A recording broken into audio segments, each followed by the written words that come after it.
A Escola dos Análises foi um movimento historiográfico surgido na França durante a primeira metade do século XX. Desde o século XVIII, quando a história passou a ser notada como ciência, os métodos de se escrever e pensar sobre a história conquistaram grande evolução. A historiografia passou por grandes modificações metodológicas, que permitiram maior conhecimento do cotidiano do passado através da incorporação de novos tipos de fontes de pesquisas. Ainda assim, no início do século XX, questionava-se muito sobre a historiografia, baseada em instituições e nas elites, a qual dava muita relevância a fatos e datas, de uma forma positivista, sem aprofundar grandes análises de estrutura e conjuntura. Ao longo da década de 1930, a revista se tornaria símbolo de uma nova corrente historiográfica, identificada como Escola dos Análises. A proposta inicial do período era de se livrar de uma visão positivista da escrita da história, que havia dominado no século XIX e no início do XX. Sob esta visão, a história era relatada como uma crônica de acontecimentos. O novo modelo pretendia em substituir as visões breves anteriores por análises de processos de longa duração com a finalidade de permitir maior e melhor compreensão das civilizações e das mentalidades. E que quando fazemos uma menção rasa sobre a relação existente entre a escola de análise e o marxismo, logo tendemos a construir um panorama cercado por duas perspectivas históricas de natureza antagônica, talvez pela abordagem dos diferentes contextos, leituras, temas e intenções que marcaram a relação para com o passado dessas duas linhas de pensamento e escrita do passado. Podemos sim semear uma infinita gama de contrastes. Contudo, seria suficiente pensar que a busca por um parâmetro divergente delimita a existência ou a coexistência desses tipos de história. No interior do marxismo, pensando o materialismo histórico como sua principal ferramenta para se olhar ao passado, a questão dos problemas e ações de ordem política e econômica são peças fundamentais para que as experiências históricas sejam interpretadas.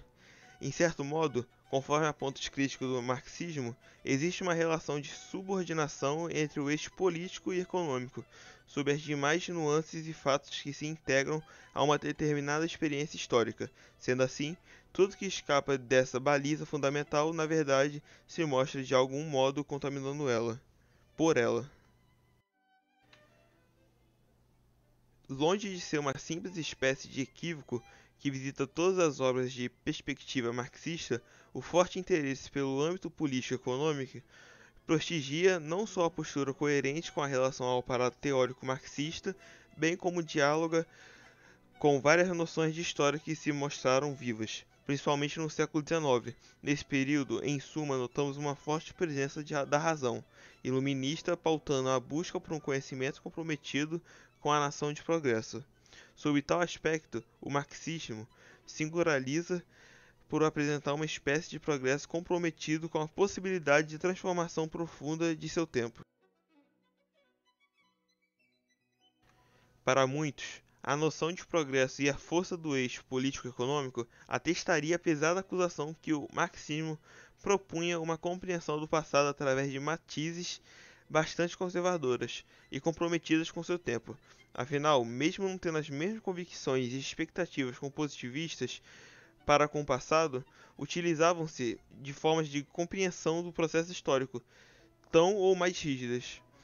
Em outras palavras, os marxistas aspiravam à revolução que era contraditória, negada ao modo de se investigar os fatos contidos no passado. Com isso, ao encararmos um modo inovador que o análise pretendia mergulhar em antigos e novos temas do passado, temos a impressão de que eles dão um passo à frente do marxismo, ao não optarem pela segurança interpretativa, dada pela hierarquia, onde o econômico e o político predominam os desdobramentos de todas as instâncias da vida humana. Prova disso seria a ousadia que análises tiveram ao se aventurar com aparatos de outras disciplinas, e a construção de perspectivas que, há bem pouco tempo, estariam completamente marginalizadas daquilo que se estendia como sendo algo importante para o entendimento da história. Mesmo sendo inegável a força e o fôlego que a análise deram ao modo de pensar a história, não podemos incorrer no engano em que eles alcançaram um patamar inimaginável para a perspectiva marxista. no ato de se ampliar as fronteiras históricas, percebendo que os análises, ao longo de seus autores e gerações, se depararam com os dilemas construídos por tantas outras possibilidades descritas da história. Por tal razão, vemos que o nascimento do método quantitativo opera como uma manifestação viva de que as mentalidades e os imaginários não fundaram um modo radicalmente apartado de alguns antigos atos comuns à história observada no século XIX. Por outro lado, vemos que importantes obras marxistas, entre as quais incluímos o escritório do próprio Karl Marx, se preocupam em investigar com maiores cuidados o modo de se pensar as relações entre econômicos, políticos e os sociais, e as outras manifestações oriundas da ação humana. Desse modo, vemos que os marxistas, como Gramsci, Lucas, e também encaram os seus dilemas ligados à interpretação do passado, observando criticamente as limitações das perspectivas geradas no interior do pensamento histórico marxista e oferecendo outras possibilidades. De tal modo, vemos que a noção do progresso, que se mostra falha ao tentarmos embarcar e desenrolar das experiências guardadas no passado, não deve contaminar as contribuições e progressos gerados pela análise e pelo marxismo também. Ao contrário, podemos notar em textos produzidos recentemente a preocupação em conservar a autonomia dos objetos históricos e incentivar cada vez mais os diálogos entre as formas de conhecimento equivocadamente restringidas à tensão gerada entre a inovação e o pessoal tentando conservar isso. E com tudo isso, a escola dos análises se condicionava a críticas ao positivismo.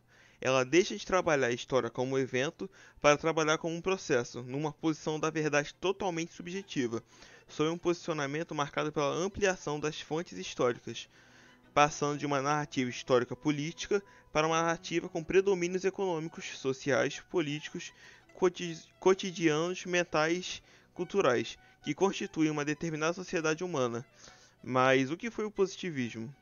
O positivismo foi uma corrente sociológica que surge no século XIX e que defendia em grande medida de aplicação de método científico baseado na experimentação como a única forma de propiciar um conhecimento verdadeiro à sociedade. E Augusto Comte, que é simplesmente considerado nada mais e nada menos que o pai do positivismo, e para contextualizar isso tudo, é importante que você saiba que o positivismo foi criado em meio à Revolução Industrial e o Iluminismo. Logo, a sua principal fonte de defesa de argumentação era que o conhecimento produzido pela ciência era o melhor tipo de conhecimento para identificar problemas sociais, para compreender melhor a economia. A política e a sociedade em si, visto que era seu único intuito desse período, ou seja, compreender melhor a sociedade bem como nada, por acaso, toda essa busca por conhecimento tinha um propósito: alcançar a ordem e o progresso.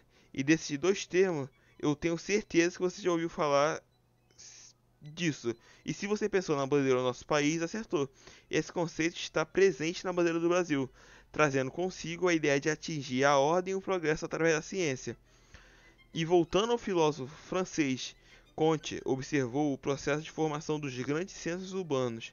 Dessa forma, podemos refletir sobre os fenômenos sociais absolutamente novos que surgiram em razão das modificações ocorridas na sociedade europeia, daquela época, claro. De acordo com a teoria de Comte, o estudo da sociedade deve ser tão rigoroso quanto, por exemplo, o estudo empreendido pelas ciências naturais. Assim, a ciência da sociedade deve ser rigorosa e ter uma visão que muda a sociologia e o caráter de uma ciência universalmente válida, baseando-se sempre na experimentação a fim de explicar corretamente os fenômenos sociais. Para isso, ele deixa de lado o conhecimento do senso comum e o conhecimento religioso, e vai se apoiar no conhecimento exclusivamente científico. Dessa forma, Comte defende que a história do pensamento humano se desenvolve do que chamamos a lei dos três estados. A primeira fase é a teológica, onde o espírito humano está muito mais voltado para crenças do que propriamente para o uso da ciência como forma de construção do conhecimento. O ponto de partida, ainda assim, a fase teológica, está relacionado a uma tentativa de explicação do mundo, a partir da imaginação, apelando comumente para Deus, e antes sobrenaturais para explicar a realidade. Já a segunda fase é a metafísica, exemplificada pelo período histórico do Renascimento, ela está relacionada com uma explicação da realidade, não em termos imaginativos, como na fase teológica, mas em termos naturais. No lugar da imaginação surge a argumentação metafísica, que questiona as explicações que se baseiam entre sobrenaturais, chegando aí numa fase de transição do indivíduo. E por último, não menos importante, a fase positiva. Ela é marcada pela observação como forma de entendimento da realidade, o que ocorre através da experimentação própria do método científico, alcançando a maturidade racional do homem. O positivismo foi influenciando muito o pensamento militar, reforçando os pensamentos republicanos. O positivismo ele foi se baseando no conceito de ordem e conhecimento para alcançar o progresso. Se precisa de ordem, que é a questão da ética moral para o alcance do progresso. E Marechal Deodoro da Fonseca implanta uma república positivista com o cultivo de imposição da ordem social para chegar ao progresso, e visavam a liberdade individual e responsabilidade moral. E para termos essa liberdade individual, temos que ter a responsabilidade moral para poder lidar com essa liberdade individual. E essas ideias de Comte influenciam no surgimento das primeiras escolas sociológicas, que vamos ter grandes momentos de reunião de intelectuais em volta de um círculo científicos que se pautaram nesse formato de pensamento. A escola de Recife, lá no final do século XIX, com grandes intelectuais que produziram interpretações, irão inclusive na nossa bandeira nacional, é dentro dos círculos militares, e onde se pautam intelectualmente nos valores positivistas para desenvolver as suas explicações e suas teorias. Os seus projetos da proclamação da República nesse momento e a igreja criada e pensada também teve um reflexo aqui no Brasil. Surgiram várias unidades da igreja positivista aqui no Brasil, no sul e em várias regiões do país, como essa busca dos ideais e dos valores de progresso da humanidade de uma forma muito significativa.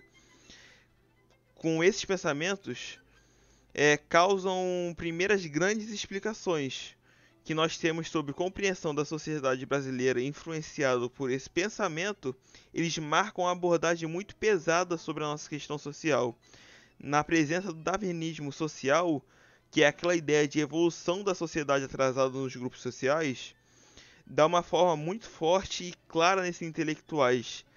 E nessas teorias, teve momentos que traz uma perspectiva dessa forma de compreensão e explicações de caráter racista, preconceituosos, aonde colocam sobre as populações mais pobres ou afrodescendentes mentais, por exemplo, das ciências humanas e sociais. No Brasil, nesse momento, tem um peso extremamente grande sobre essas perspectivas. Algo que é importante se falar e se pensar também, que essas ideias são influenciadas pelo positivismo, mas não tem ligação com o Comte. São interpretações lançadas pelas ideias dele, do Comte. Então a gente pegou as ideias e começou a aplicar na nossa interpretação.